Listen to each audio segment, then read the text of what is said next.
Good morning students, welcome in the class 10th।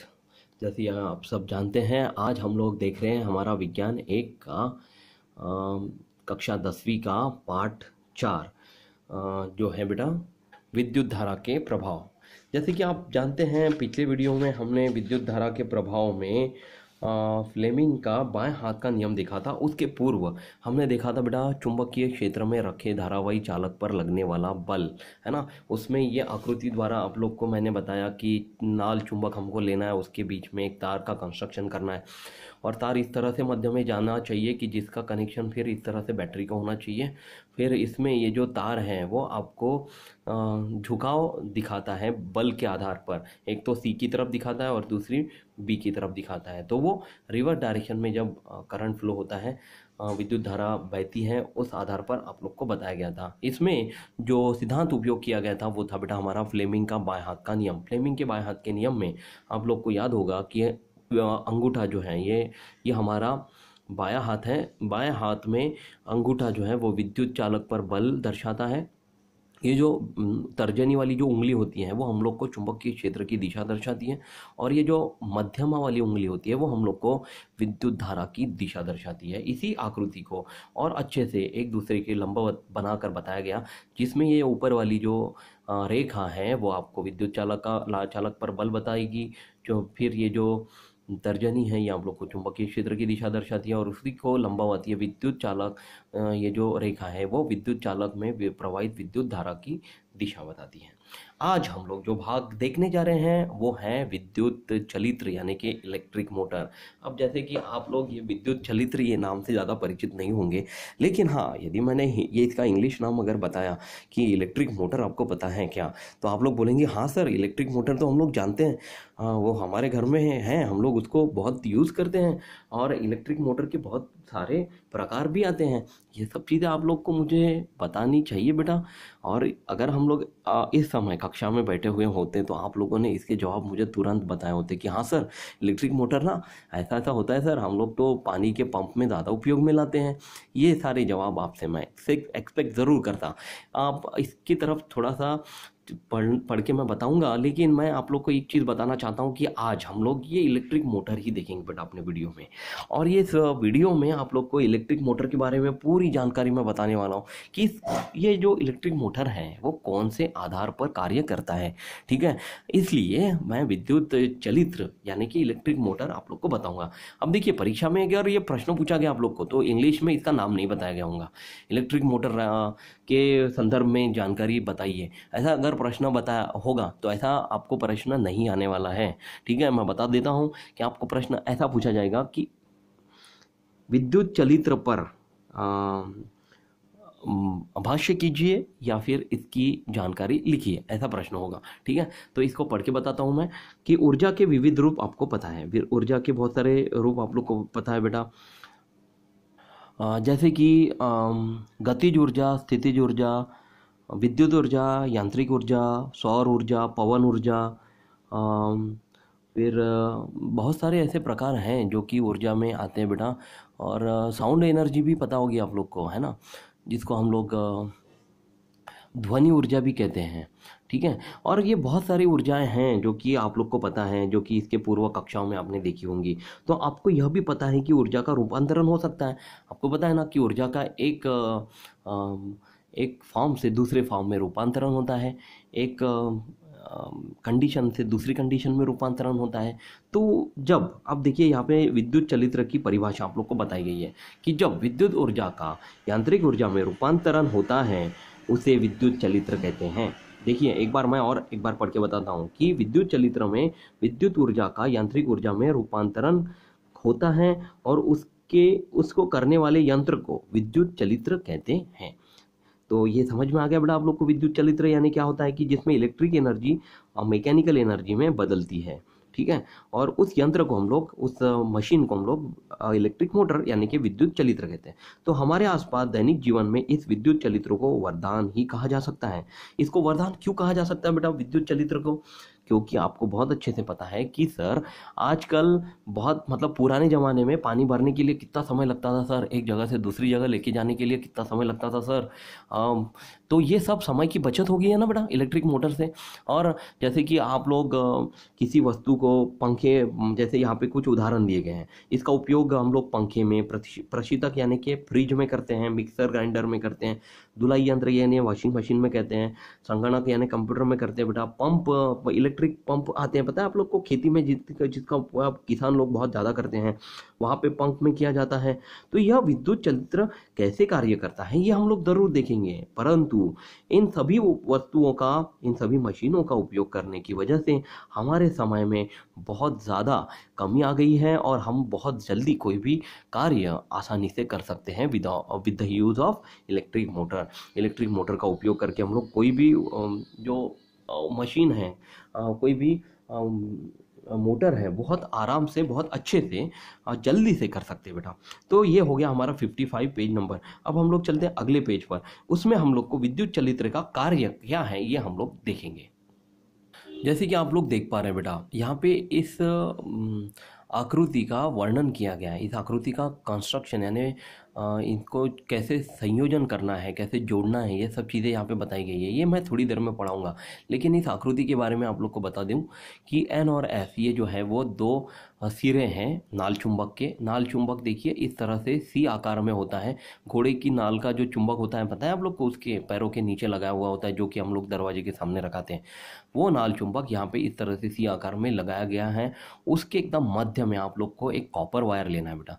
उस copper wire को आयताकृति में आप लोग को बनाकर यहाँ पे लगाना है, और उस कॉपर वायर की चारों ओर प्लास्टिक कोटिंग होनी चाहिए, विद्युत प्रतिरोध होना चाहिए, और इसके दो सिरे होंगे। वो दो सिरे हम लोग को दो ब्रश को जोड़ने हैं बेटा। दो ब्रश यहाँ पे दिए हुए हैं, कार्बन ब्रश ई और एफ, और ये दोनों ब्रश का कनेक्शन यहाँ पे अंदरूनी दो दरार वाले कंगनों के साथ किया गया है। ये दोनों दरार वाले कंगन जो हैं वो भी कॉपर वायर के ही होंगे, जिसमें इलेक्ट्रिसिटी यानी विद्युत धारा प्रवाहित होती हो। लेकिन इसके अंदरूनी जो भाग है, ये दो सिरों के अंदरूनी भाग जो होगा वो जो है वो प्रतिरोधक होना चाहिए, यानी कि उसमें से प्रवाह नहीं जाना चाहिए। और उसका एकदम कट टू कट कनेक्शन हमने एक्सेल को, यानी कि ये धुरी को दिया हुआ है। ये धुरी को, एक धुरी यहाँ पे लगाई हुई है बीच में, वो क्या करती है, वो एक्सेल को घुमाने का काम करती है। धुरी जो है वो इस डंडे को, ये डंडे को हम लोग धुरी कहेंगे, उसको घुमाने का काम करता है। कौन बेटा, ये ब्रश।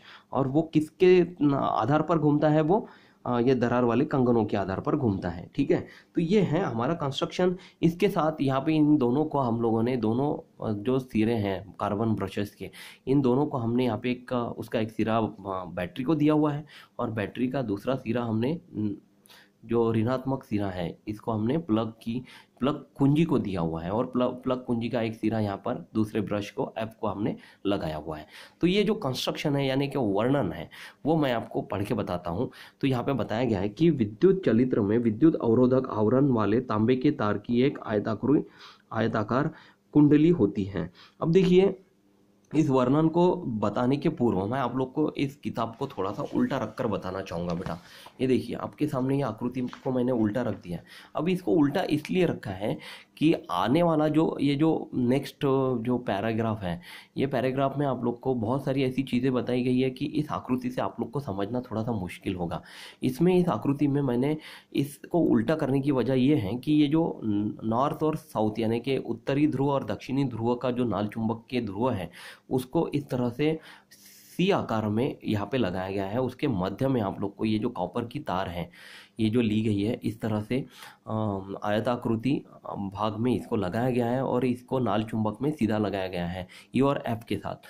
और नाल चुंबक बोल रहा हूँ मैं, यहाँ पे ये जो कार्बन ब्रशेस है ई और एफ को जो ये धुरी लगाई गई है, इस आकृति को मैंने अपनी कॉपी में बनाया हुआ है। उस कॉपी को मैं बताना चाहूँगा कि देखिए, इस तरह से मैंने इसका कनेक्शन किया हुआ है। इस कनेक्शन के आधार पर आप लोग इस आकृति को आसानी से समझ सकेंगे। देखिए, ई और एफ ये दोनों जो ब्रश के सिरे हैं, इसका कनेक्शन दो कंगनों को दिया गया है बेटा, दरार वाले कंगनों को दिया गया है। ये दो दरार, एक दरार वाला कंगन है एक्स और दूसरा दरार वाला कंगन है वाई। ठीक है, और इसके ये जो मध्य वाला जो ये भाग दिख रहा है आप लोग को, ये जो भाग है यहाँ पे, ये जो है वो प्रतिरोधक है, ठीक है। और वो कट टू कट ये धुरी को बराबर जोड़कर लगाया गया है। अब इनके जो ये दो सिरे हैं, ये यहाँ पे जैसे आकृति में आप लोग देख पा रहे हैं, ये ए है, ये बी है, ये सी है और ये डी है। उसी आकार में मैंने यहाँ पे ए बी सी और डी, यहाँ पे ये 4 कोने यहाँ पर बनाए गए हैं ये कॉपर वायर के। और ये नॉर्थ और साउथ, जैसे यहाँ पे आप लोग को ये एन और एस यहाँ पे दिखाई दे रहा है, ये 2 पोल इस तरह से कनेक्ट किए हुए हैं। यहाँ पे कुंजी है, प्लग कुंजी, और ये बैटरी है। तो इस तरह से आप लोग को ये कनेक्शन कर मैंने इसलिए बताया हुआ है कि आगे सामने वाला जो पोर्शन हम लोग देखेंगे उसमें समझने में आप लोग को आसानी जाए। तो इसको अब किताब को मैं सीधा कर लेता हूँ। देखिए स्टूडेंट, आप लोग को यहाँ पे बताया गया कि विद्युत चलित्र में विद्युत अवरोधक आवरण, मतलब ये जो कॉपर तार है, इसको अवरोधक आवरण से हम लोगों को तांबे की तार को हमने आयताकार कुंडली में बना दिया है, जोड़ा हुआ है। यह कुंडली चुंबक के यानी कि नाल चुंबक के उत्तर और दक्षिण ध्रुवों के बीच आकृति में दिखाए अनुसार इस प्रकार रखी होती हैं कि उसकी ए बी तथा सी डी दोनों भुजाएं चुंबकीय क्षेत्र की दिशा के लंबवत होती हैं। अब देखिए बेटा, यहाँ पे आपको बताया गया है कि इस कुंडली को, जो यहाँ पे कुंडली बनाई गई है ना कॉपर की तार की, इसको चुंबक के मध्य में स्थिर करना है। यहाँ पे उत्तरी और दक्षिण ध्रुवों के बीच में मध्य में वो होनी चाहिए। और इसमें ए बी और सी डी, ये जो दोनों भुजाएं हैं, ये ए बी और ये सी डी 2 भुजाएं आप लोग को दिख रही हैं। इसको हम लोग को, देखिए ये मान लीजिए ये जो पेन है ये ए बी है ना, इसको हम लोग को चुंबक के लंबवत रखना है बेटा। ये देखिए, ये जो लाल पेन है ये आप लोग को चुंबकीय क्षेत्र बताता है, नाल चुंबक का चुंबकीय क्षेत्र। और ये जो सिल्वर पेन है ये आप लोग को विद्युत प्रवाह आपको बताता है, चालक में से जाने वाला, तांबे की तार में से बहने वाला। तो ये एक दूसरे को क्या होगा, ये देखिए एक दूसरे को क्या होगा, ये परपेंडिकुलर यानी कि लंबवत होना चाहिए बेटा। तो इस तरह का कंस्ट्रक्शन यहाँ पे हम लोग को करना है। तो कुंडली के 2 सिरे विभक्त वलय के दोनों अर्धभागों एक्स तथा वाई के से संयोजित होते हैं। ये देखिए बेटा, ये दोनों जो कुंडली के 2 सिरे हैं, ए से और डी से जो निकलने वाली जो 2 सिरे हैं, ये आपको एक्स और वाई, ये दोनों दरार वाले कंगनों को जोड़ना है, संयोजित करना है। इन अर्धभागों की भीतरी सतह यानी कि इसके जो मध्य भाग होंगे ना, वो विद्युत रोधी होते हैं। भीतरी सतह जो होते हैं ना, इसके अंदर वाले जो भाग होते हैं वो विद्युत रोधी होंगे तथा चलित्र की धुरी से जुड़े हुए होंगे। ये चलित्र जो है ना, इसकी जो ये धुरी है, इसको एकदम पकड़ कर जुड़े हुए होने चाहिए। अब देखिए बेटा, एक्स और वाई, ये जो 2 हमने अर्धभाग लिए थे वलय के, ये इनका अर्धवलय का जो बाहरी भाग है उसका विद्युत वाहक पृष्ठभाग 2 स्थिर कार्बन ब्रश ई तथा एफ से स्पर्श करते हैं। इसके जो मध्य भाग है ना, वो ई और एफ 2 कार्बन ब्रश से स्पर्श करते हुए आप लोग को लगाने हैं बेटा। यहाँ पे ये कार्बन ब्रशेस को, इसका ए से और डी से निकलने वाले तारों का कनेक्शन करना है आप लोग को। और इसका दूसरा कनेक्शन आप लोग को इस दरार वाले कंगनों के साथ भी होना चाहिए, जिससे विद्युत प्रवाह होगा, ठीक है। अब इस दोनों का कनेक्शन आप लोगों को बाद में ये बैटरी को करना है बेटा। ई का जो ब्रश से निकलने वाला जो तार है, इसको हम लोग को बैटरी से जोड़ना है। एफ से निकलने वाला तार जो है वो कुंडली को जोड़ना है, प्लग कुंजी को जोड़ना है। और इन दोनों का हम लोग को कनेक्शन इस तरह से करना है बेटा। निगेटिव जो टर्मिनल है बैटरी का, उसको प्लग कुंजी के साथ इस तरह से जोड़ लेना है। तो ये होगी हमारी विद्युत चलित्रक यानी कि तत्व यानी कार्य। ये हमने अभी ये तत्व देखा यानी वर्णन देखा, अभी हम लोग इसका कार्य समझने वाले हैं। तो कार्य में बेटा आप लोग को जो चीज़ें बताई गई है, इसमें आप लोग को जो किताब में मैंने कॉपी में मैंने आकृति बनाई हुई है, उसका आधार लेकर मैं आपको समझाने की कोशिश करूंगा। तो देखिए, बहुत आसान है, समझने में आपको ज़्यादा दिक्कत नहीं जाएगी। तो आकृति में दर्शाए अनुसार विद्युत परिपथ पूर्ण करने पर विद्युत धारा ई तथा एफ कार्बन ब्रशों के माध्यम से कुंडली में से प्रवाहित होने लगती है। अब जैसे ही हम लोग विद्युत परिपथ शुरू करेंगे तो विद्युत धारा ई और एफ, यहाँ पे दिख रहा है ना बेटा, ई और एफ में से विद्युत धारा प्रवाहित होनी चालू होंगी बेटा। ये कार्बन ब्रश से फिर ये कुंडली में आकर ये विद्युत धारा प्रवाहित होगी। तो इस तरह से ये वर्क करता है यानी कि कार्य करता है। तो कुंडली की भुजा ए बी में विद्युत धारा ए से बी की ओर प्रवाहित होती है। यानी कि ये देखिए बेटा, ए से बी की ओर प्रवाहित होगी। जैसे ही इसमें विद्युत परिपथ शुरू किया गया तो ए से बी की ओर विद्युत धारा प्रवाहित होगी। इस आकृति में से मैं आप लोग को समझाने की कोशिश करूंगा। जैसे ही यहाँ से विद्युत धारा शुरू हुई है ना, तो ये ई और एफ ब्रश से यहाँ पर आकर यहाँ से ई वाले से भाग से चालू होकर बेटा ए से बी में यानी कि नीचे की ओर विद्युत धारा बहेगी। ठीक है। अब विद्युत यहाँ पे कुंडली की भुजा ए बी में विद्युत धारा ए से बी की ओर प्रवाहित होती है। चुंबकीय क्षेत्र की दिशा एन ध्रुव से एस ध्रुव की ओर होने के कारण उसका प्रभाव ए बी भुजा पर होता है। अब देखिए बेटा, चुंबकीय जो प्रभाव होता है, चुंबकीय क्षेत्र का प्रभाव एन से एस की ओर होने की वजह से वो ए से बी की ओर विद्युत धारा को बहा कर ले जाने में उसकी मदद करता है, यानी कि नीचे की ओर उसको लेकर जाने में मदद करता है जिस दिशा में विद्युत धारा प्रवाहित हो रही है। ठीक है। अब फ्लेमिंग के बाएं हाथ के नियमानुसार ए बी भुजा पर निर्मित होने वाला बल उसे नीचे की ओर ढकेलता है। अब ये जो फ्लेमिंग के बाएं हाथ का नियम आप लोगों ने पिछली कक्षा में, पिछले वीडियो में देखा हुआ था, उसमें ए बी भुजा पर जो निर्मित होने वाला बल है उसे बेटा नीचे की ओर ढकेलता है। बल जो है ना, ये नीचे की ओर ढकेलेगा और सीधा जैसे ये नीचे की ओर जाने के बाद विद्युत धारा की दिशा यहाँ पे बदल जाती है, सी से डी की ओर होती है, तो बल जो है वो ऊपरी दिशा में कार्य करेगा सी से डी के बीच में। ठीक है। जब ये विद्युत धारा ऊपर की दिशा में प्रवाहित होंगी तो है ना, यहाँ पे बताया गया है। जैसे देखिए सी डी, जैसे फ्लेमिंग के बाएं हाथ के नियमानुसार ए बी भुजा पर निर्मित होने वाला बल उसे नीचे की ओर ढकलता है, उसी तरह सी डी भुजा में प्रवाहित होने वाली विद्युत धारा की दिशा ए बी भुजा के विपरीत दिशा में होने के कारण निर्मित होने वाला बल उस भुजा को ऊपर की ओर यानी कि विपरीत दिशा में ढकेलता है। इस प्रकार कुंडल और धुरी घड़ी के कांटों के विपरीत दिशा में घूमने लगते हैं। देखिए बेटा, जैसे आप लोग को यहाँ पे बताया गया है कि सी डी में जो विद्युत धारा प्रवाहित हो रही है उसकी दिशा ए बी के भुजा के विपरीत है।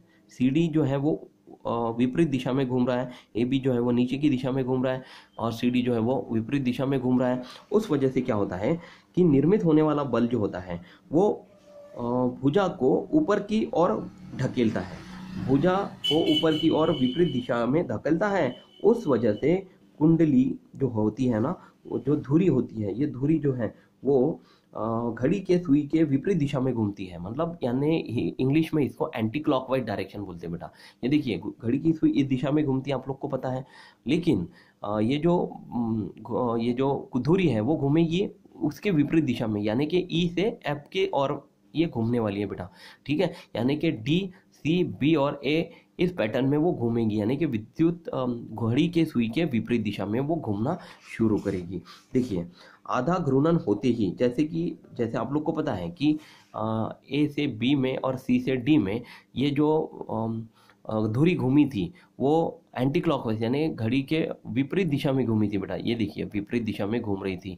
ये आधा घूर्णन जैसे ही हुआ, अब क्या होगा कि अब विद्युत धारा, ये जो दो सिरे हैं, ये कार्बन ब्रशेस के दो सिरे हैं ना, एफ और ई, ये जो है वो घूर्णन को थोड़ी देर के लिए रोक कर विद्युत धारा की दिशा बदल देते हैं। विद्युत धारा की दिशा अब उल्टी दिशा में बहना शुरू होती हैं, जैसे कि डी से सी में और बी से ए में। यानी कि डी से सी में जब आएंगी तो इसकी विद्युत धारा की दिशा जो है वो नीचे की ओर होंगी, और बी से ए की ओर जाएंगी तो विद्युत धारा की दिशा ऊपर की ओर होंगी। और उसी ऊपर की ओर होते समय, ये नीचे और ये ऊपर होते समय, इस विद्युत बल भी यहाँ पे नीचे की ओर होगा और यहाँ पे विद्युत बल ऊपर की ओर होगा बी से ए के बीच में।